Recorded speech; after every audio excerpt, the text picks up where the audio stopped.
ఆదివారమైనా శుక్రవారమైనా మరి ఏ దినమైనా మనుషులు దేవుని సన్నిధిలో అడుగుపెట్టి దేవునికి ఆరాధిస్తున్నాడు కానీ విడిచిపెట్టవలసినటువంటి దేవునికి విరోధమైన వాటిని ఏం చేయలేకపోతున్నాడు, విడిచిపెట్టలేకపోతున్నాడు. మనుషులు భక్తిహీనత వెంటాడుతుంటారు.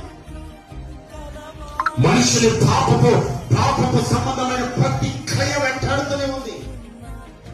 దైవికమైన ప్రేమను సంపాదించుకోలేకపోతున్నాడు. అక్కడ అంటాడు తన జీవనోపాధి నిమిత్తం లోక సంబంధమైన వాటిలో అక్కడ పడిపోయి సరిగా జీవించలేకపోతే, పవిత్రత లేకపోతే, బ్రతుకుని కాపాడుకోలేకపోతే, ఆత్మీయ జీవితాన్ని కాపాడుకోలేకపోతే, ప్రార్థన జీవితాన్ని కాపాడుకోలేకపోతే అతడు ఎక్కడ నిలిచి ఉన్నాడు, ఏ స్థలంలో నిలిచి ఉన్నాడు, ఎక్కడ నిలిచి ఉన్నాడో, రోజులు నిలిచి ఉన్నాడో వాటిని సరిగా కాపాడుకోలేకపోతే అట్టి వారిలో దేవుని ప్రేమ ఎట్లా నిలుస్తుంది?